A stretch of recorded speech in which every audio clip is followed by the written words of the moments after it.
5 now. Can you guys confirm you see the latest version? Yes, thank you. And I promise you there will be plenty of errors and typos and this is what happens when there's a lot of rushing about to do the slides. Yeah. So okay, so I think maybe we give it a minute.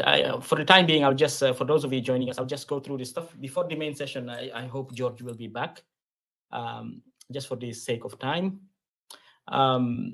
So today's session will be really short. I will just repeat again, because I know there are some new people watching on YouTube, but also possibly joining us on this live at the moment. So I'll just go through again, repeat some of the stuff about the core stuff, where we are and where we are heading and so on. And today, actually, we will mostly go through the history, like a high-level overview of the motivation of abstract group theory, what propelled the field to develop as we know it today. Yeah, so essentially the genesis. We won't go deeper into it because we don't have the mathematical machinery to do that. We would need to learn about fields and this type of stuff that we are not going to go through. But I think you will have enough high-level overview to see, the essence, at least a picture of how Galois theory motivated the birth of abstract group theory, and also how useful it is. Yeah, so and then we will go through the group structure, and then cover a very important notion, which is the notion of exponentiating an element of a group, which is very important, because in the next session we will cover cyclic groups. These are very important groups that show up in a lot of applications, including cryptography. For example, the Diffie-Hellman key exchange protocol uses cyclic groups. So yeah, so we are not going to cover too much today, but the stuff that we cover is very important, that you feel comfortable with the little bit that we have. Extra challenge, yes. I wasn't planning to do this Galois stuff, this journey to go to the same, but I just thought it would be very interesting to have some sort of historical perspective. Okay, so George, are you back? Is George back?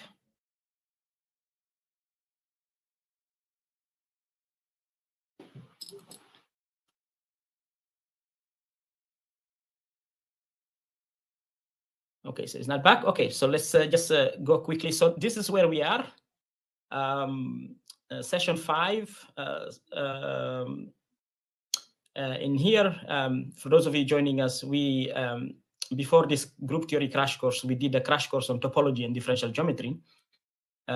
So the objective of having the two courses is that we will have another one on Lie groups and the representation theory. And obviously, Lie groups are not just groups in the algebraic sense; they are also smooth manifolds. So we need to know what a manifold is. But before you know what a manifold is, you need to know what a topological space and so on. So that's what we did here. Okay, and now we are on the algebraic side, prerequisite, which is a crash course on abstract group theory. And then hopefully by the time we get to Lie groups, you feel comfortable with the group theory and mixing it with what you learn with on differential geometry. I know it's been for some time, but I believe your memory is still fresh.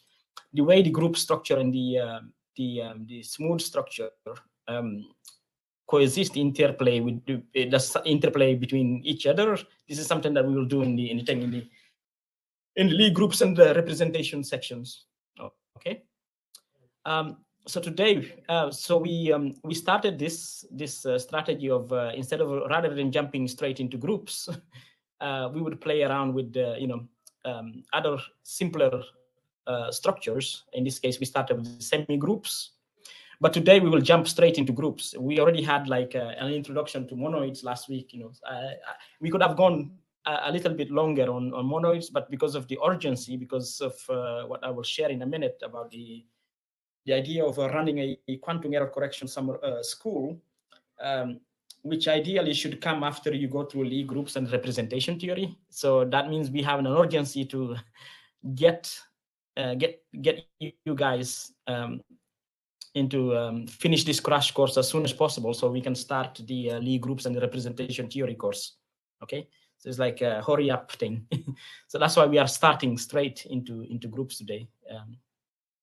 So let's see if George is here.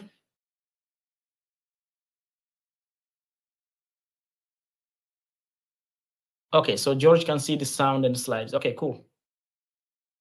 Okay, so again, for those of you who didn't attend the last session, this is a plan that we have to do, like some sort of a virtual a school applied with focus on the application of the mathematics that you're being exposed to. In this case, after Lie groups and representation theory, we want to run a crash course on quantum error correction and another one on quantum machine learning. So we will be, I think we'll probably start with this, with quantum error correction. And I already nominated our friend Amir as to help organize this. So I believe I have a call scheduled with Amir next week. We will be discussing about logistics and possibly timeframes and these things, and how to, in terms of number of attendees and this type of stuff, because we want to make it a little bit more focused, and also like, to give people the opportunity to have like some sort of hand-holding tutorial stuff. Obviously, that means that we cannot invite everybody, so it will be limited in order to have more impact. Ideally, we want people who actually are keen to use this, to go on and maybe contribute something to the literature, or contribute something to the thing, to the software, on the software side, open source or something. Yeah, so I'll discuss with Amir on the thing, and then we will come back to this. And another thing, this is a self-promo. I will be giving a talk next month, just over 4 weeks from now, to share some of the learning lessons of this community.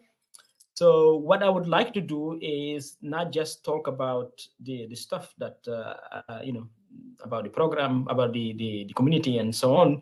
Is at the end of my presentation, maybe 15 to half an hour, is to have a roundtable with some of you from the community, where you can introduce yourself, your background, your aspirations for quantum computing, and give some advice on the others, share your experience actually taking. It's good for me to listen from the other side also. How was the experience and so on with the rest. So I'll be looking for volunteers. So I will probably be sending a Google form for those who want to volunteer. At least 4 people will be great. It's also an opportunity for you guys to to network with others, and others to. I know you're already well networked, but it's never too much to be exposed, because the recording of the session will be available on YouTube and so on. So I will send the Google Slides, so you can Google Form, so you can offer yourself. So I don't have to self-nominate. I might have to self-nominate people. I mean, it's optional. Obviously, you attend if you feel comfortable, right? So, okay. So let's crack on. Before we start, let me just confirm again. You can all see the slides and hear me, right?